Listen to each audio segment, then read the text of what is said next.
Om Swastiastu, selamat pagi semuanya. Kembali lagi dengan saya, Nilo Putunia Melindayani, dengan NIM 2211031123. Di video kali ini, kita akan belajar mengenai materi garis dan sudut. Jadi yang pertama, kita harus tahu dulu pengertian garis dan sudut. Apa itu garis? Sebenarnya garis tidak mempunyai pengertian yang pasti atau mutlak, jadi hanya bisa ditunjukkan. Misalnya, ada titik yang disebut titik A, kemudian ada titik lagi yang disebut dengan titik B. Jika kedua titik kita hubungkan, maka akan membentuk suatu garis yang diberi nama garis AB. Nah, itulah yang dimaksud dengan garis. Selanjutnya ada sudut. Jadi, sudut itu adalah jarak putar antara dua buah garis yang memiliki titik pangkal yang sama. Setelah mengetahui pengertian garis dan sudut, selanjutnya kita masuk ke dalam materi kedudukan dua garis. Kedudukan dua garis adalah hubungan antara dua garis. Jadi, dua garis itu ada yang sejajar, ada yang berpotongan, dan ada juga yang berimpit. Bagaimana bentuk dua garis yang sejajar? Contohnya adalah di atas kita misalkan ada garis M, dan yang kedua ada garis N.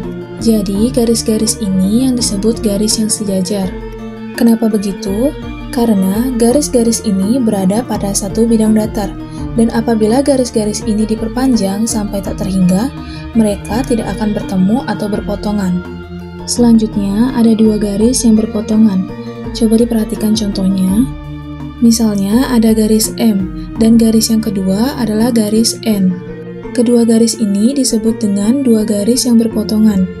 Kenapa begitu? Karena kedua garis ini berada pada satu bidang datar dan mempunyai satu titik potong.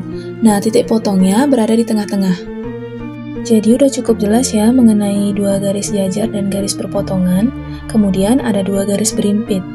Apa yang dimaksud dengan garis berimpit? Jadi garis berimpit adalah kedudukan dua buah garis yang saling menempel. Garis yang saling berimpit memiliki titik potong yang tak terhingga. Garis yang berimpit akan saling menutupi sehingga akan terlihat seperti satu garis lurus.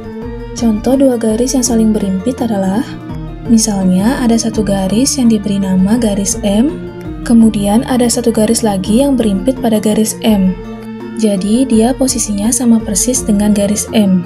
Kita misalkan garisnya adalah garis N.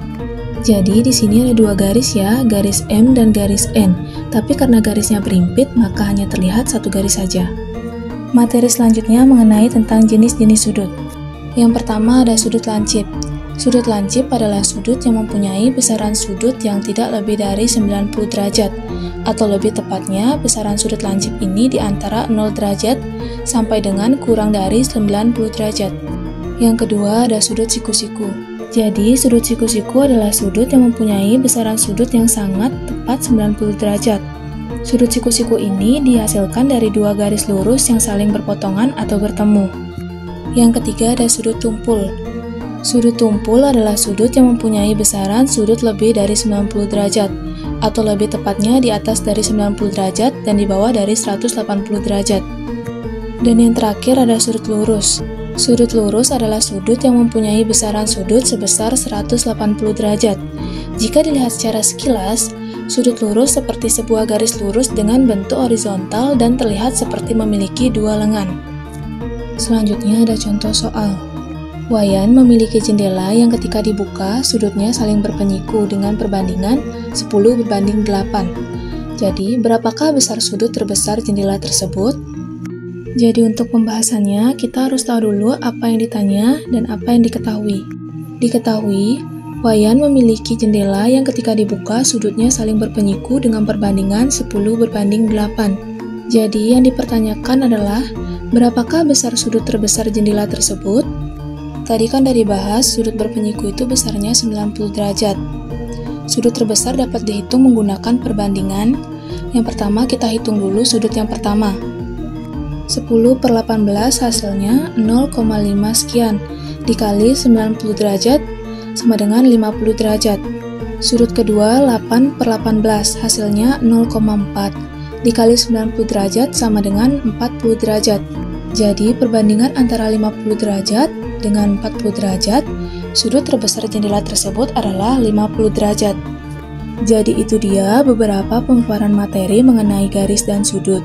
Semoga dapat dimengerti dan dipahami dengan jelas. Saya ucapkan terima kasih. Om Santi Santi Santi Om.